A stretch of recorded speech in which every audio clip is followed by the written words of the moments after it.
Hola compañeros, soy Daniela Sánchez Colín y les estaré hablando sobre el lenguaje curricular.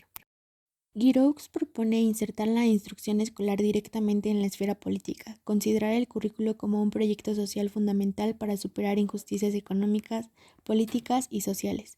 El maestro, considerado como un intelectual, debe explorar desarrollar un lenguaje propio, implementar en sus cursos la dialéctica crítica, considerando los problemas experimentales en la vida diaria de sus estudiantes.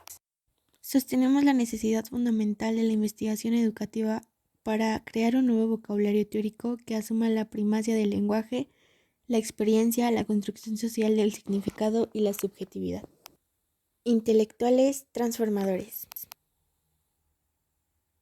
La idea es pensar a los profesores como intelectuales transformativos. Toda actividad humana implica de alguna forma de pensamiento y existe la capacidad humana de integrar pensamientos y práctica. Así Giroux propone pensar a los profesores como profesionales reflexivos de la enseñanza. El intelectual transformativo tiene la necesidad de conseguir que lo pedagógico sea más político y lo político sea más pedagógico.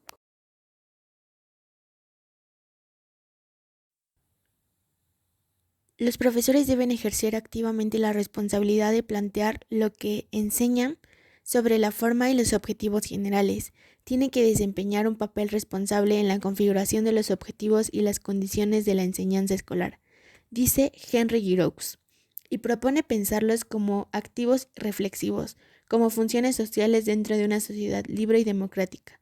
Es interesante ver a las escuelas como lugares económicos y sociales. Lenguaje, escolaridad y subjetividad.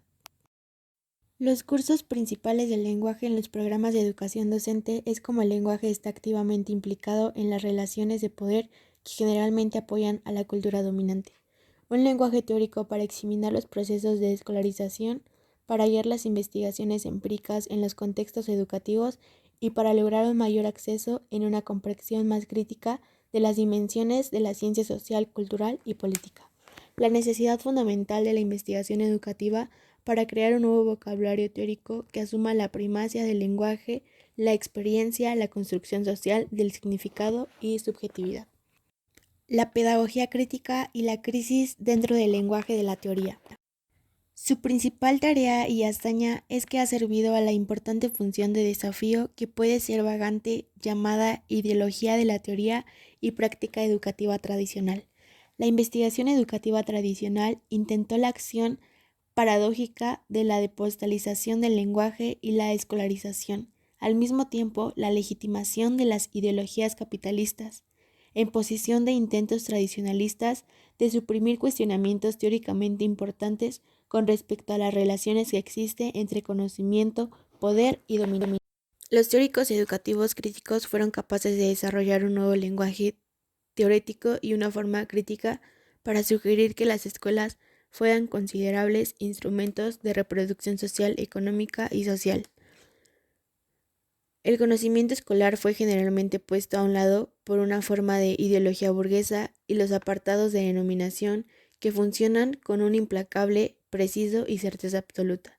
La teoría de la reproducción de la escuela es básicamente una forma reactiva de análisis que simplifica repentinamente la complejidad de una vida social y cultural. En la última instancia, ignora la creación de un discurso teórico que transcienda los imperativos de posibilidad dentro de los existentes configurantes de poder capitalista. Lenguaje y realidad, soportes conceptuales. El primer tópico que deseamos enfatizar es que el lenguaje constituye la realidad en vez de simplemente reflejarla. El lenguaje en este caso no es conceptualizado con una ventana transparente hacia el mundo, constituye más bien al mundo simbólico que forma y transforma el mundo. El lenguaje en el primer medio a través de lo cual los individuos construyen socialmente su conocimiento de lo real y los medios por los cuales son atrapados en una red de significados sociales. El lenguaje no es algo conducido hacia un inmutable orden de coherencia y estabilidad, sino que es generativo de la realidad en que éste invoca y de lo que éste habla. Es simbólicamente construido por la mente. El lenguaje es partidario sociopolítico porque cada vez que nos incorporamos en él, como en los procesos culturales que están siendo escritos en nosotros y en cómo nosotros, a su vez, somos producidos por él. El lenguaje siempre está situado dentro de la ideología y de las relaciones de poder-conocimiento. que gobiernan y regulan el acceso o comunidades interpretativas, particularmente hacia prácticas específicas del lenguaje. El lenguaje que empleamos nosotros como educadores es con el fin de entender teóricamente nuestro propio trabajo con los estudiantes al enseñarles. Lenguaje y subjetividad. Podemos denunciar a una no diplomática inmunidad de las consecuencias del lenguaje que empleamos. La identidad reside considerablemente dentro de las dimensiones retóricas del lenguaje, es decir, dentro de los procesos políticos y lingüísticos por los cuales éste es evocado. El lenguaje que empleamos para leer el mundo determina qué nosotros pensamos. La importancia del lenguaje reside en el hecho de que es como a través de lo que representamos la experiencia y acción como el resultado de cómo interpretamos esa experiencia.